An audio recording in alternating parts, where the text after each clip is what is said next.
something that is so ridiculously funny to someone in the show that you just have to not laugh at it. Like one of the first shows I was in, I was on stage and there was this lead guy who for some reason had a Band-Aid on his face. Like we're not supposed to, put Band-Aids on our face and stuff. But he had a Band-Aid on his face. All right.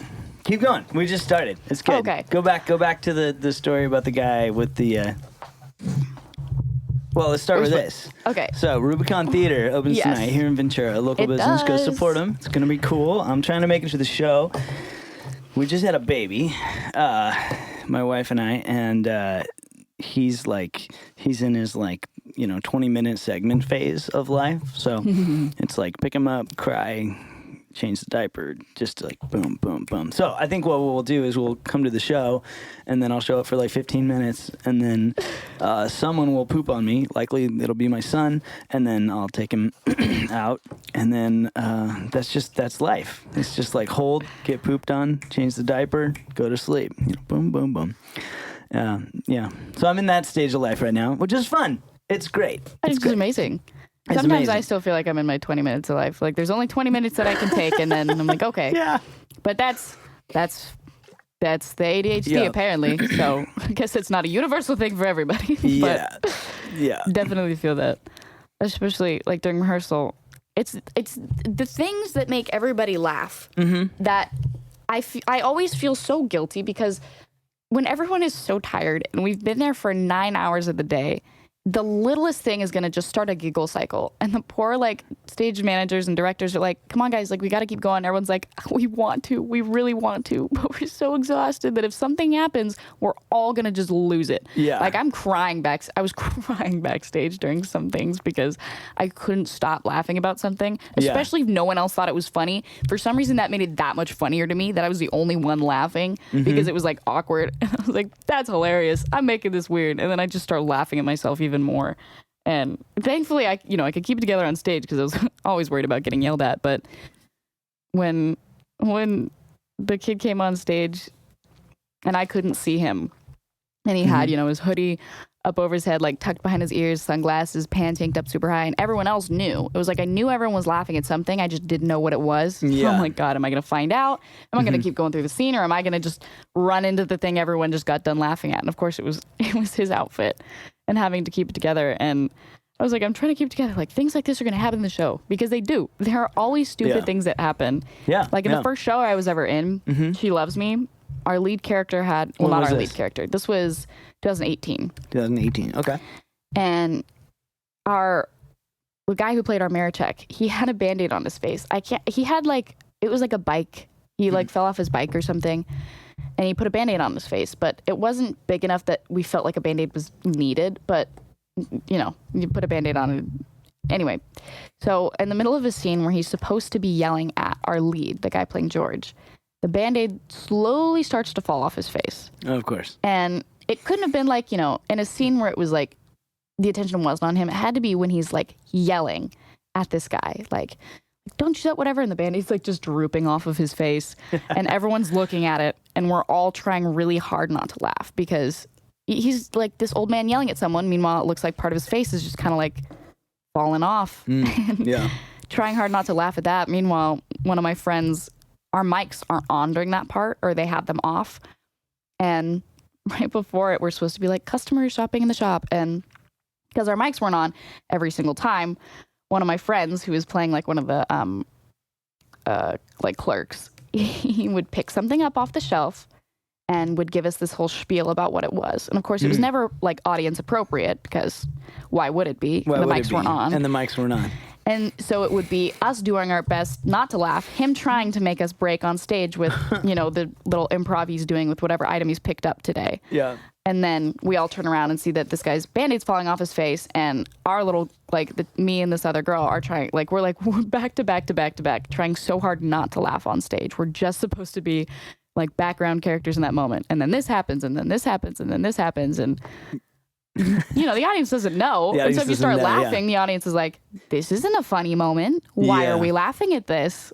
Yeah. And that's fun. Just that happens all the time. And then our foreman, Andrew, I love him. I love him so much. But he could not, when we first started, with Les Mis. He's the foreman, and he's 14, and he's supposed to be playing the guy that's like sleeping with everyone in like the factory. The whole town. Yeah. Got it. I just remember when we were first going through the scene. I'm Fantine. I'm walking up, and my director's like, okay, and then you're gonna like run into Fantine, and you guys are gonna start talking, and so he walks back, and he's like, so I'm supposed to be like angry at you, right? And I was like, no. And he's 14. You're supposed to be like flirting. Yeah. And he was like, this is a hard concept to describe. Okay. Yeah.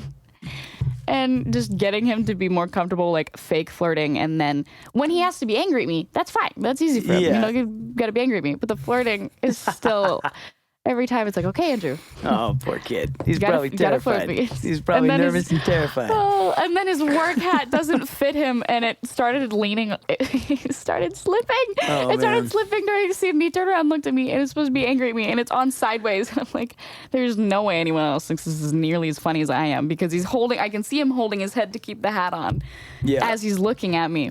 And the people behind him, like, can't see how he's holding his head, but it was so funny every time.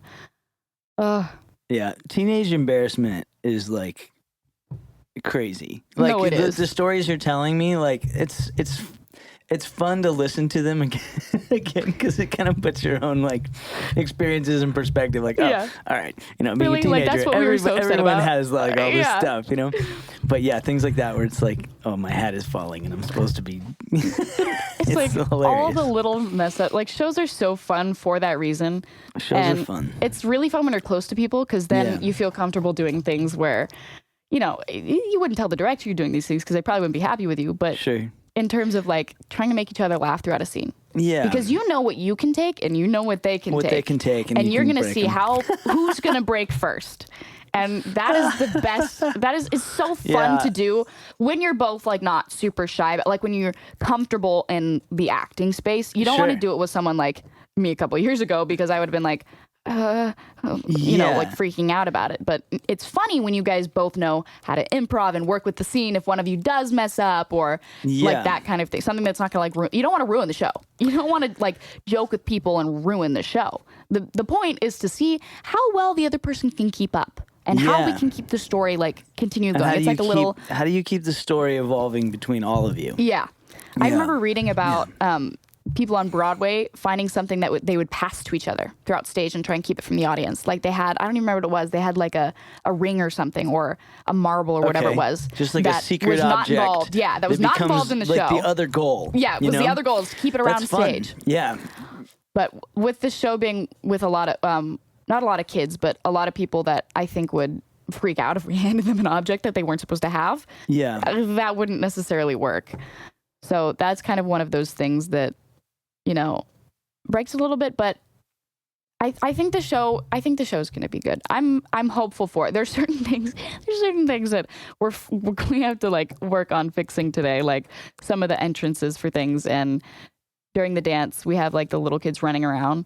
I love Ian. That's one thing I like about Rubicon. Yeah, shout out to Ian. He's a cool kid. Love that kid. He's great. One cool thing about Rubicon is that they put people your age, 18, in that context with like the 10 or 11-year-olds, and you guys have to be, you have to learn how to deal with those kids, which is like challenging. Yeah.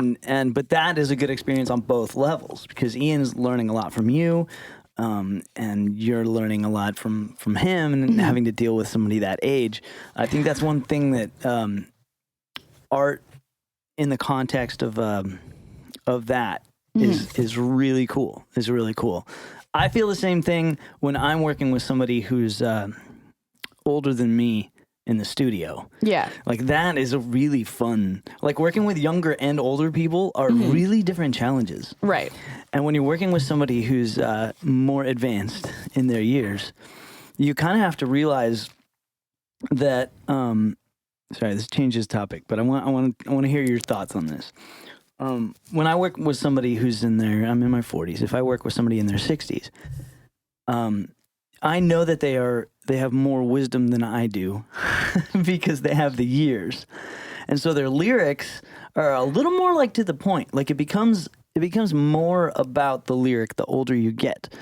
And so I feel like sometimes, especially with an older artist, they'll kind of have one personality, not in front of the mic, and then they get in front of the mic, and these, like, it comes alive in an interesting way, because they're more musically informed, they're more lyrically informed, and it's really fun. So I want to hear you reflect on that intergenerational mentorship thing that's happening with like the younger kids in the cast. Mm-hmm. What have you had any moments like that where you're working with a younger artist and you're trying to guide them in some direction that you know is going to be like artistically beneficial? That's such an interesting question for me, because I know for a fact that Ian has been doing all of this stuff so much longer than I have. Okay. So he almost has more wisdom on me than anything. Yeah. But then again, he's 11, so he's not going to tell me if he thinks I should change something. Sure. So, yeah. But I think for the most part, well, that's another thing I think that's different when it comes to theater versus like music and making music, is in theater, you're really not, like, as fellow actors, you're not supposed to correct or talk to things within the cast. If you have something that you're like, I think this person should do this, you go to the director about it and you're like, hey, I don't know what your ideas are on this, but I think if Gavroche did this in this moment, I think that would add to the story. Of course, like, if you're like close friends with someone, you can always kind of give them that idea, or because you talk about that stuff outside the show. You're like, ooh, what do you think if I did this? Or like when you're getting input from like another actor. But for the most part, actors really aren't supposed to impose on others like roles. On their creativity. Sure. Yeah. Yeah. And so that's definitely another interesting thing, which, you know, I like and I dislike. I like because it takes away the opportunity for everyone to start talking about what they think someone's like character is supposed to be, when everyone has different ideas, and everyone definitely has different ideas from the director. Yeah. But the one thing that I don't like about it necessarily is that I feel like sometimes there are people that want to ask questions, but they don't want to seem dumb to the director, and they don't want the director to think that like they don't know their character. That I think it would be super helpful if, you know, people were able to say something. But then of course it's like, technically you could. It's not illegal. There's nothing like against it. It's just not like proper etiquette, I think is what it is. But there's like a procedural way to handle those things. Yeah. Yeah. That's kind of how it goes. But interesting. In terms of like the kids, Ian's just so professional that it doesn't feel like we're wrangling a kid around backstage. Like, I don't know how to explain it, but like, he's 11, but you know, he's been in the acting scene. He's patient. He knows when his cues are. People don't have to like tell him to go on stage. People don't have to tell him when he's supposed to change. Something that's definitely different is he definitely has more experience on me, but because I'm older, he looks up to me. Sure. And so it's one of those funny things where I'm like, but you know more than I do, and you're a better actor than I am, but you just think that I'm better because I'm older, but you've been in this way longer than I have. Yeah. So it's kind of funny to see it that way, because there's almost a part of me that respects him and like admires the stuff that he does.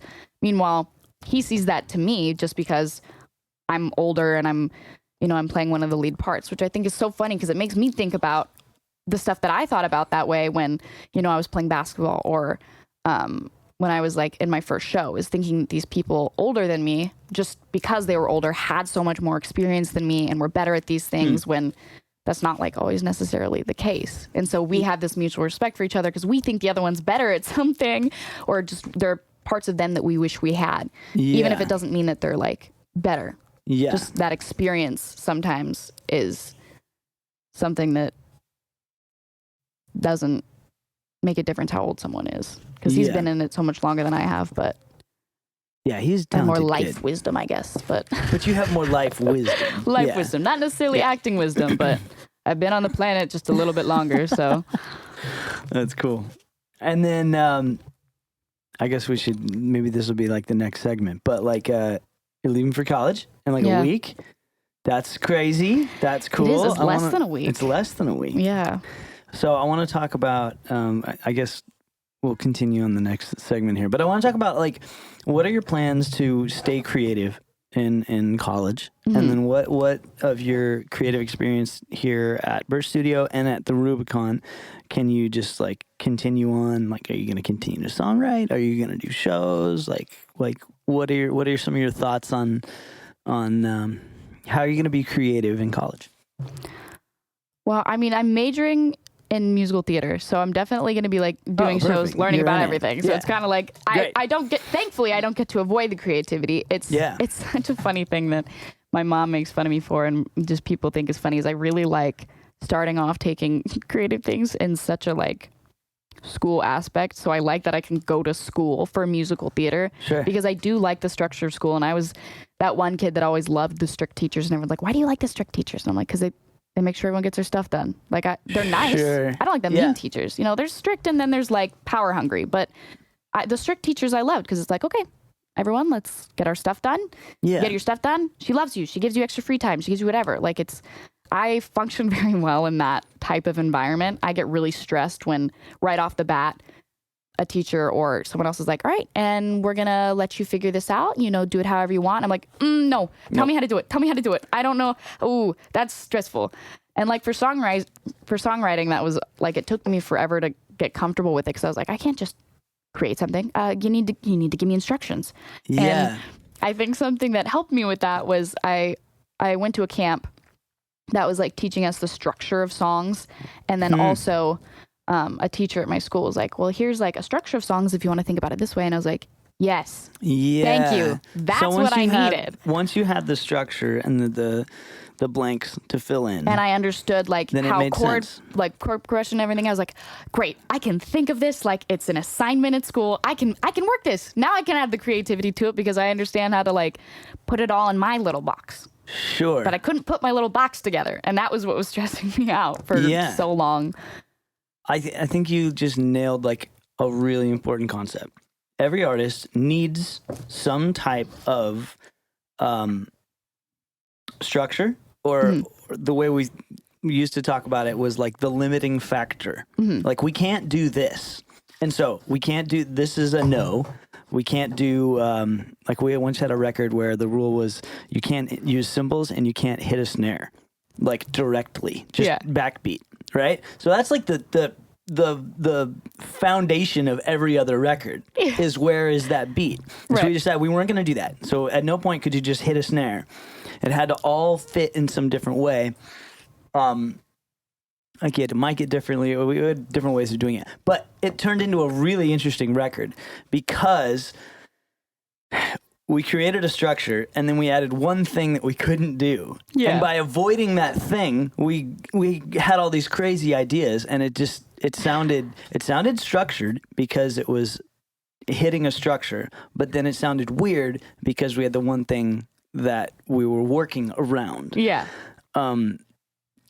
But what you just said about nailing the structure, I think is like critical.